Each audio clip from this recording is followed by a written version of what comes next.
It might not be the biggest game in regular season history, but maybe it is the most meaningful game in regular season history and will determine the path of the Super Bowl for a lot of people. We're going to go talk about the battle in Detroit in just a second here on Locked On NFL.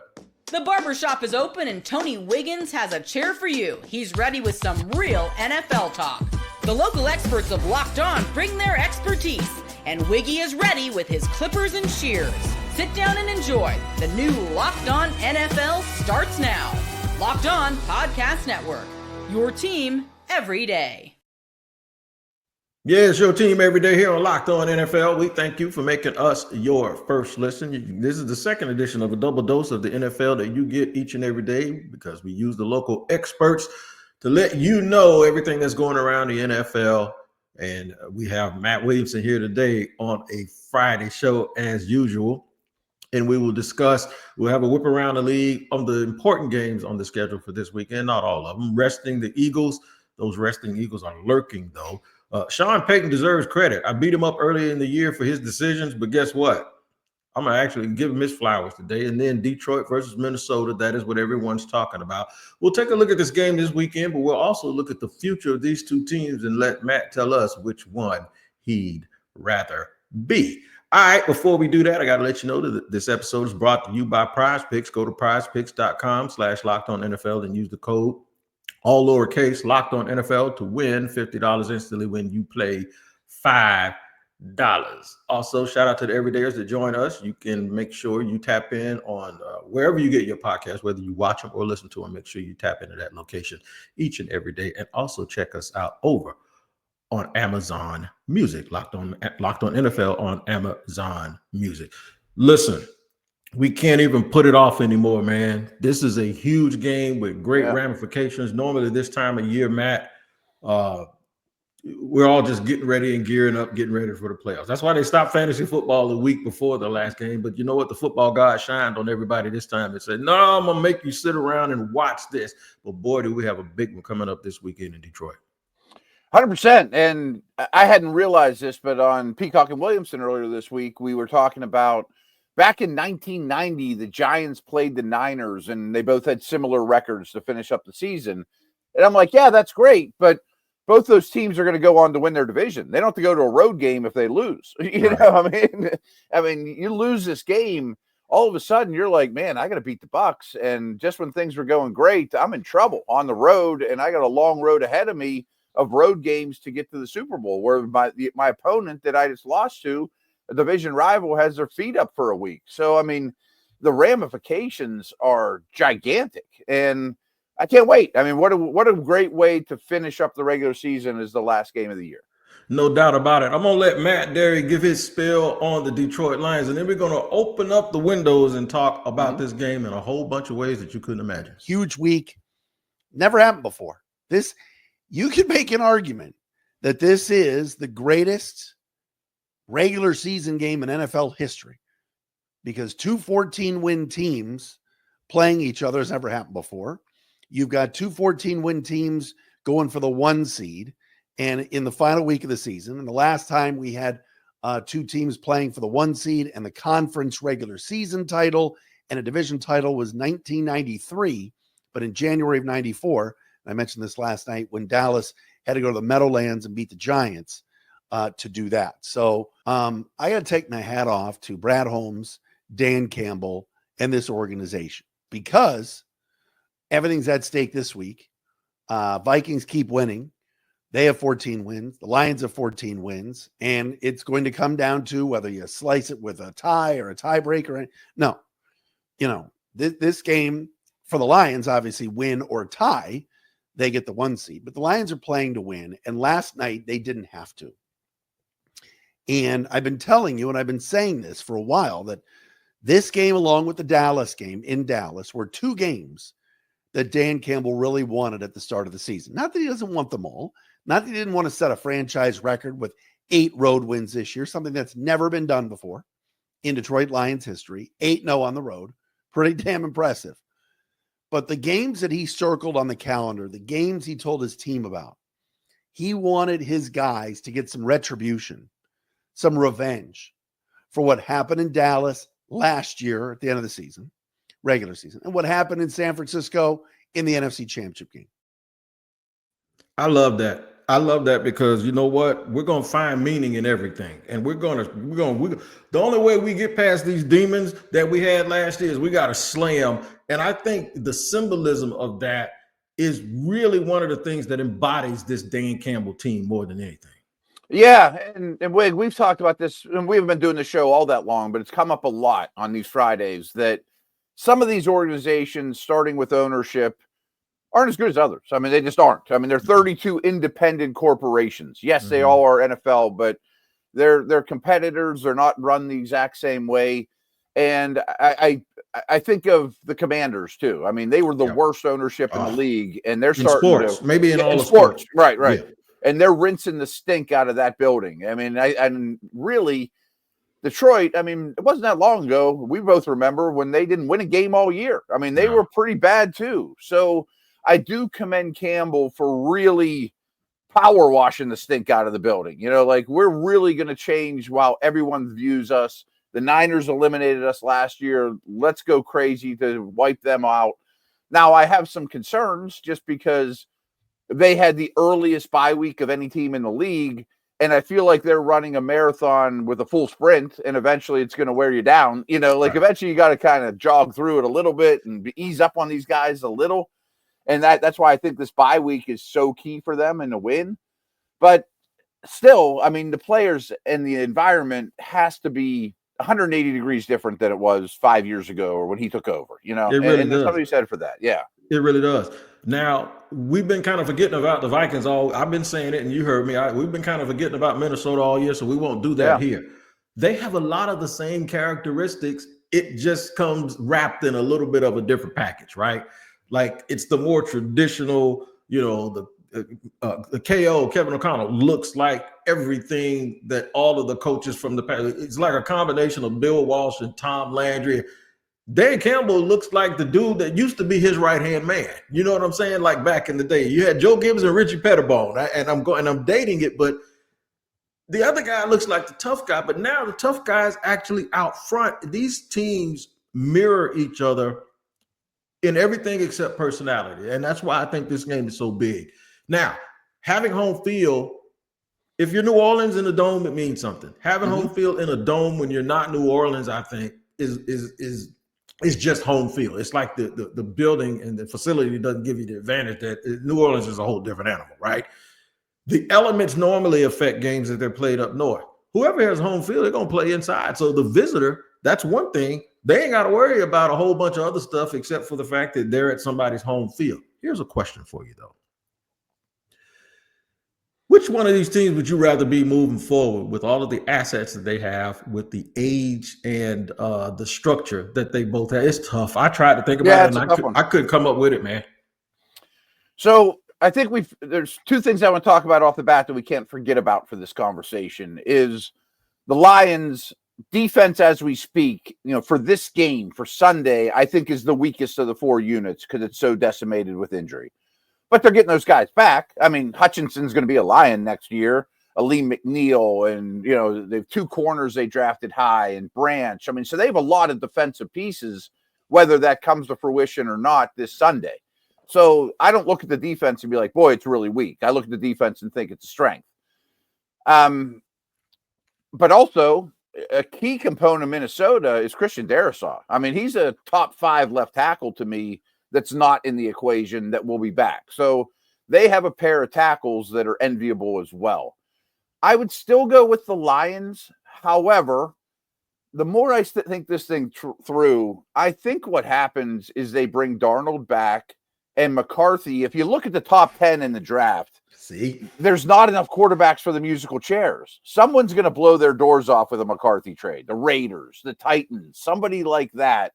And then all of a sudden, you're giving a 15-win team 2 first-round picks, or, you know, 3 first-round picks, or 4 over the next 2 years, and that might sway it for me. You know, as currently constructed, I'd rather have the Lions, but man, they got an ace up their sleeve that they could turn into picks. No doubt about that. And that's why I mentioned the word assets, because I knew with your personnel mind, you'd think that way.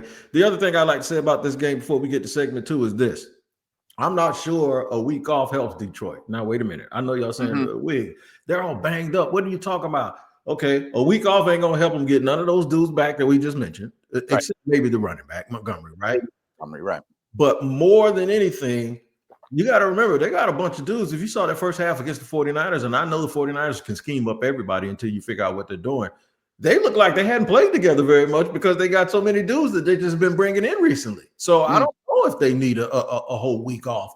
Sometimes you see the people in college football now complaining because all the teams that got a week off got beat. So it's just like, I think it's one of those things to think about, but the right team to be in that situation is Detroit because they ain't going to care whether they get a week off or not. They still going to come out, try to chew them kneecaps off, man. That's just what it is. All right. We're going to get to the second segment. Sean Payton deserves credit. And I'm going to give it to him. And then we're going to talk about Saquon Barkley not going for the record and why he is the perfect player to be in that situation to understand that he doesn't need that. He needs something else on his finger. That's right. We'll discuss that more here in a second on Locked On NFL. Today's show is sponsored and brought to you by Prize Picks. That is right. Prize Picks is our sponsor for today, and it's playoff time. And if you're like me, you want to make the most of these final weeks of football action. That's where Prize Picks comes in. If you love football and want a chance to win real money watching the games, Prize Picks is the place for you. It's the best way to turn your sports opinions into cash with daily player projections. It's all about more or less. That's what it is, and nothing more on player stats like total passing yards or rushing touchdowns. And it's all for a shot to win up to 1,000 times your money. And you can make your picks in less than 60 seconds. And whether you're looking for a flex play to boost your payout or want to cash out quickly, Prize Picks has got you covered. Been playing for a long time, man, and I have had a lot of success with Prize Picks. You know the game. Go ahead and get into it. Here's a special offer for Locked On NFL listeners. Download the app today and use the code Locked On NFL to get $50 instantly after you play your first $5 lineup. That's Prize Picks. Run your game. Today's show is also sponsored and brought to you by BetterHelp. What do you want your 2025 story to be? Every January brings a new chapter, 365 blank pages waiting on you to fill it. If there's a part of your life you want to rewrite a plot twist you've been craving, why wait? Life isn't just about fleeting resolutions. It's about taking control and becoming the author of your own story. Right on. Think of therapy as your personal editor, helping you craft the life you deserve. It's not just for crisis situations. Therapy can help you develop healthier coping strategies, improve your relationships, and empower you to be the best version of yourself. Whether you're facing a challenge or just looking for personal growth, therapy is a powerful tool to help you guide your journey. Whether it's learning how to set boundaries or tackling stress in new ways, therapy can help you develop skills for a better tomorrow. Even if you've never tried therapy, the benefits are clear. Finding someone to talk to and gaining fresh perspectives can make all the difference in how you navigate life's ups and downs. Write your story with BetterHelp. Visit BetterHelp.com/lockedon today to get 10% off your first month. That's BetterHelp. HELP.com/lockedon.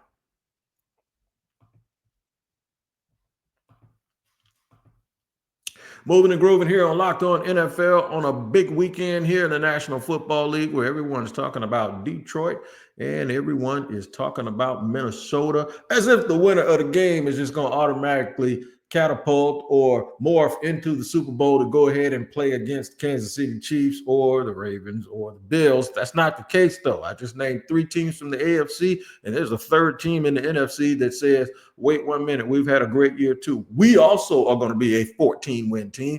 That is the Philadelphia Eagles and all of the things that they have been through with Nick Sirianni. Maybe he's going to get fired. Maybe he isn't. Bringing in Saquon Barkley. Something has happened. Saquon can actually easily, I believe, break Eric Dickerson's rushing record. Mm-hmm. Saquon had an opportunity early in the year to break another record, and he said, no, let the young guys play. Saquon is now saying it's the championship that I'm more concerned with than anything else. Every player that is in this position, maybe Ricky Williams was another guy like this. All of them wouldn't think like this, man. They'd be thinking about the Hall of Fame. They'd be thinking about what it means for endorsements. They'd be thinking Saquon Barkley is a totally different person, and he makes it real easy to do what Nick Sirianni is doing with his starters. 100%. And I'm sure that Sirianni went to Saquon first, but also Lane Johnson and Dickerson and A.J. Brown and, the team leaders. How important is this record to you guys? Let's make this decision as a small committee, not 53 guys chatting about it, the backup safeties and those type of things, but the team leaders, especially on offense and the offensive linemen. Kelsey would have been a part of that kind of thing.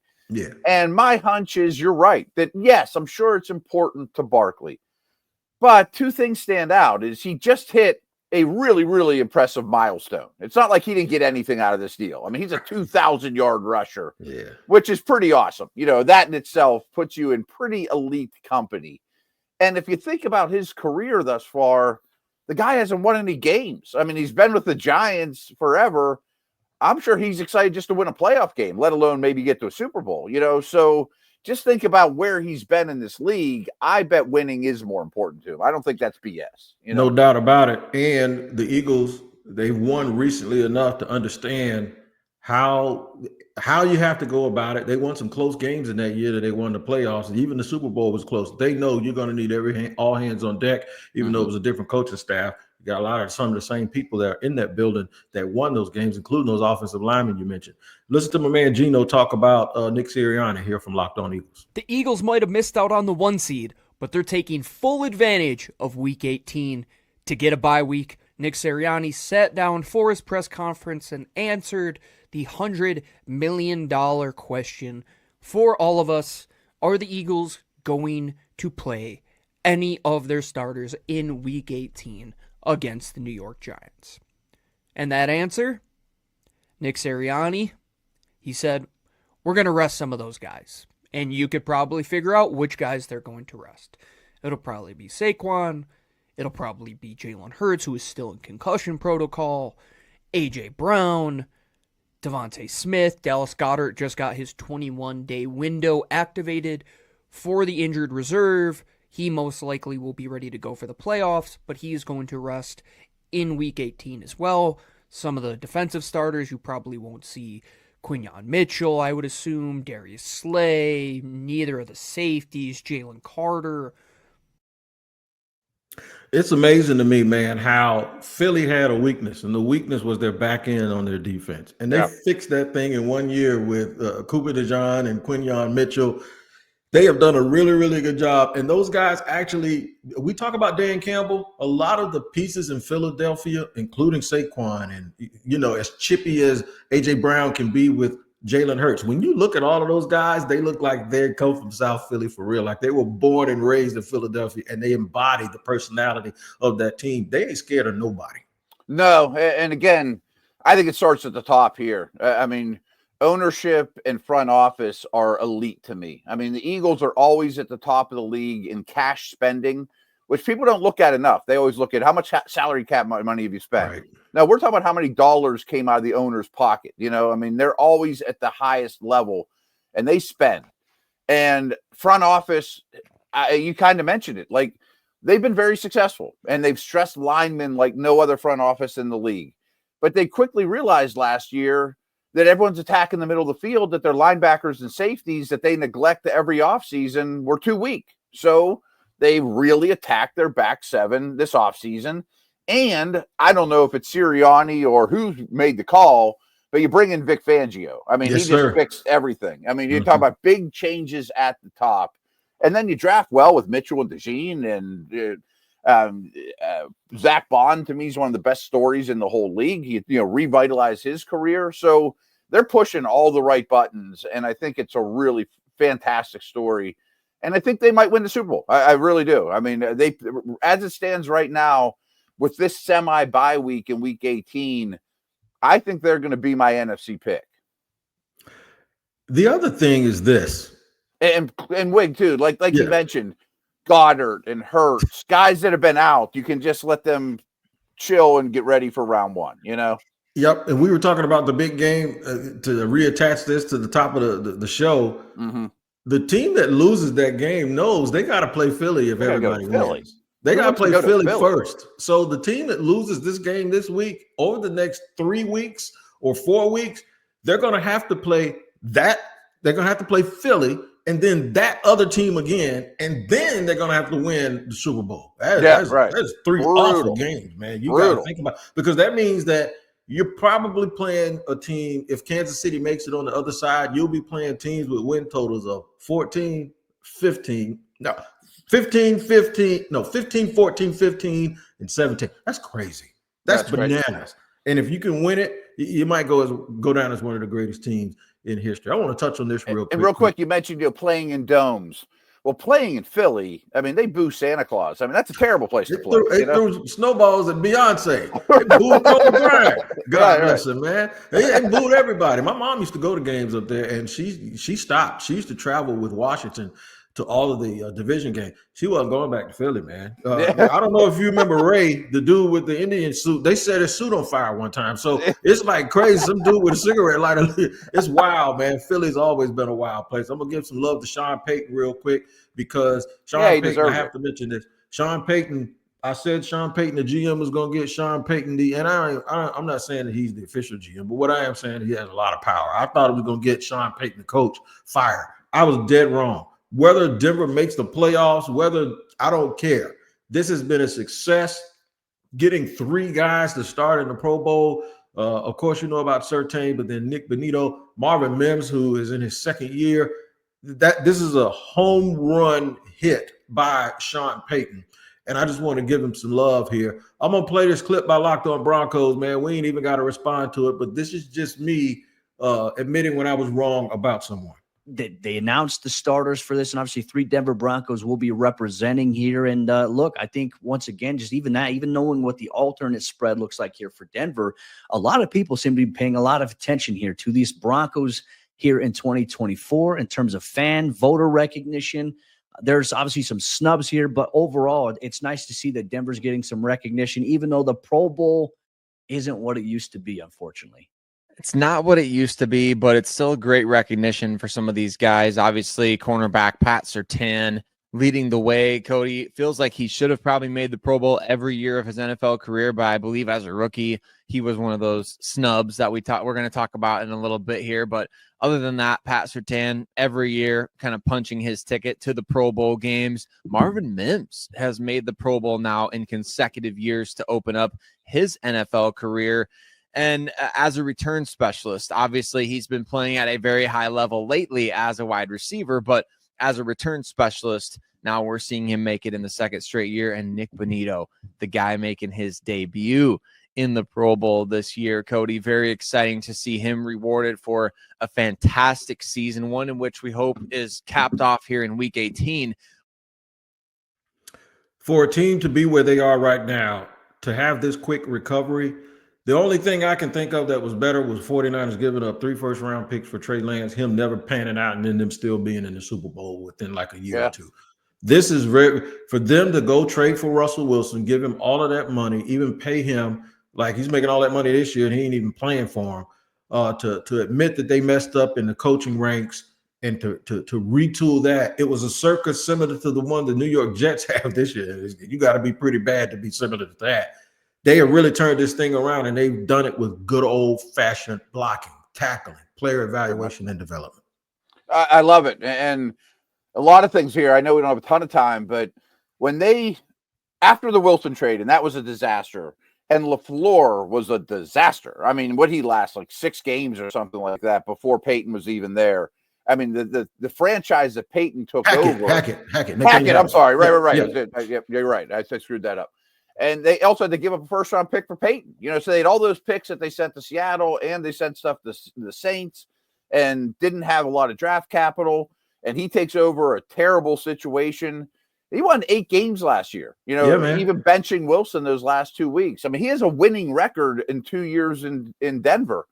And to take it a step further with these Pro Bowlers, I think Meinertz is the best guard in the league. He didn't even go. Zach Allen has been unbelievable this year. Didn't even go. And then guys like Sutton having their best year. I thought Wattenberg would be one of the worst centers in the league. He's been really good. The player development has been outstanding. And it starts with both lines of scrimmage, edge rushers, big physical offensive line.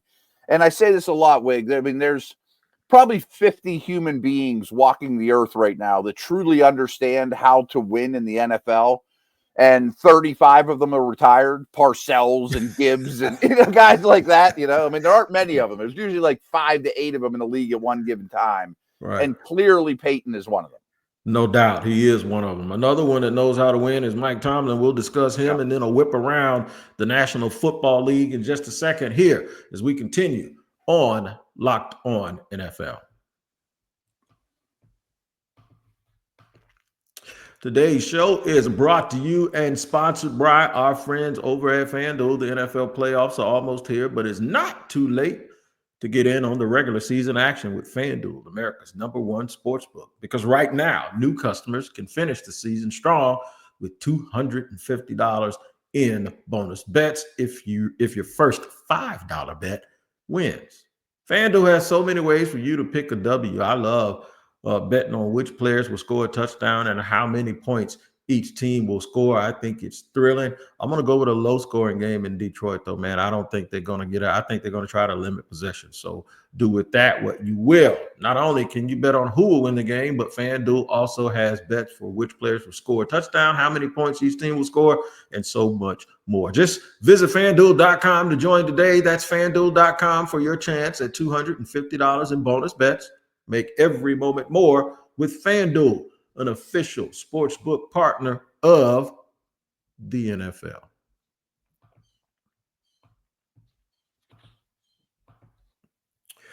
All right, moving right along here on Locked On NFL, where's your team every day? Got my man Matt Williamson in here as we do every single Friday. I'm going to play a clip by my man Chris Carter from Locked On Steelers. We're going to cook on them, and then we're going to come back and ask the question, do the Steelers have their 2025 quarterback on their roster? So the Steelers, they're in the playoffs, but they still have one more game before the playoffs that could properly position them for a better spot. A reminder for the playoff scenarios: if the Ravens somehow lose to the Browns, I don't think that's happening, then and the Steelers win, they would win the AFC North and actually host a playoff game this year. However, even if the Ravens lose, the Steelers winning would be helpful, which is why Mike Tomlin said he's not even considered benching his starters in this game, as I think he shouldn't, because this team needs to get right. They have not played well for 3 weeks. You can't not play well for 3 weeks, take a week off, and then just be fine, all hunky-dory the next.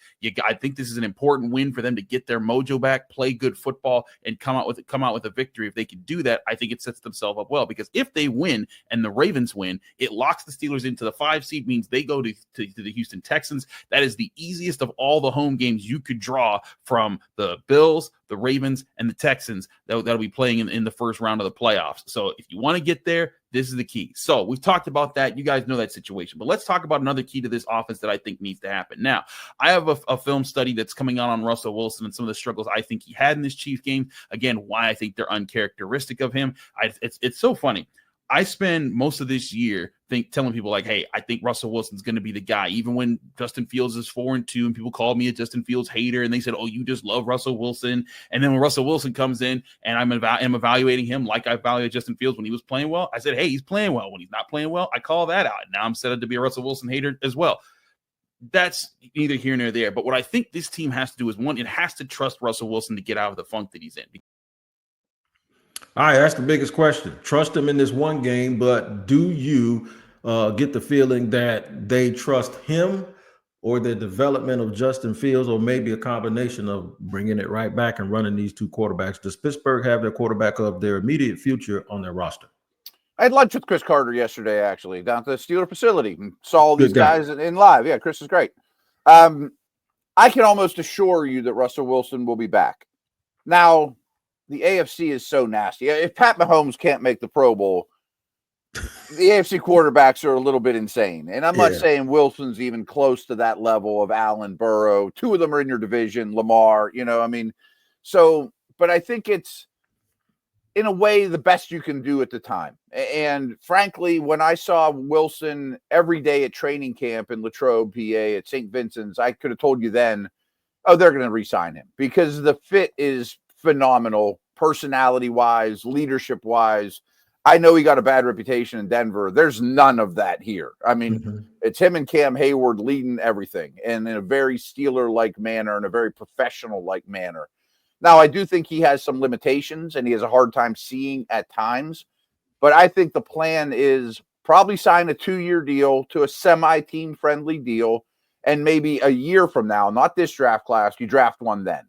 I don't know what's going to happen to Fields. We did a Colts breakdown on Peacock and Williamson earlier this week, and I thought, man, the Colts should sign Justin Fields and let him compete with Richardson. I mean, I think there'll be suitors for Fields. It'll probably be tough to bring them both back, but they really like him. I think Pittsburgh will be fine to bring Russ back on a 2-year deal and then use all of their assets to bolster their offensive line and get them another wide receiver. There you go. That's just my opinion. All right, quick whip around, an abbreviated whip around like we always do. So many of these games don't mean anything. We ain't going to bother with it. We're going to start at the top. Involving playoff teams, we expect Baltimore to beat Cleveland even if they bench. Oh, yeah. Correct? All right, the Bengals at Cincinnati, to me, is the game, the second game of the week, a huge game. I hope it ends up having ramifications. Do you think Pittsburgh can hold off Joe Burrow in the game? I do. I don't feel great about it, but I picked them on my Steelers show 27-26.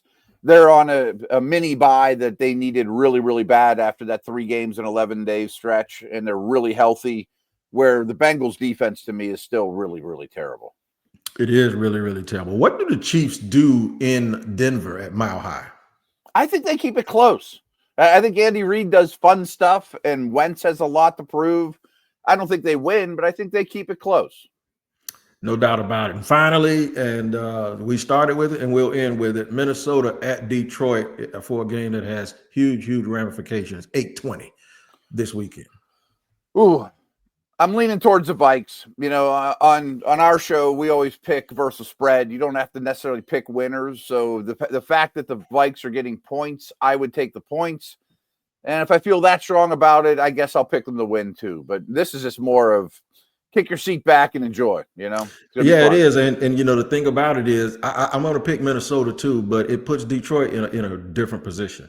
Detroit used to be this team that looked like the little engine that could, right? When they were trying to win, and it is Dan Campbell's second year. And then last year they were like, oh, this is really for real. And then all of a sudden they were the darling of a whole bunch of people who never even probably said the word Detroit. And then what happened was now people start aiming for you. Like they get exhausted with Detroit. Detroit in 1 year without winning anything is now the team that I think people are going to start feeling sorry for again because of all of the injuries. And now I think they'll be the favorite for a lot of people, just rooting for them from sentimental value all over again. I think Detroit's going to win the game, though, and we'll see how it goes. Matt, by the time we meet again next week, we'll understand the playoffs, and we'll be reviewing that, my man, or previewing that. Until then, you take care, and y'all make sure to join Locked On NFL each and every day. It's a double dose of NFL action. Tyler, the Madman, rolling in the morning. It's like a double shot of espresso, and then you slide through the barbershop, get a little haircut, and let the deacon and the barber tell you why we all up in everybody's business all the time. All right, you guys take care. Enjoy your NFL weekend, and Happy New Year once again to everyone, and we'll see you next time.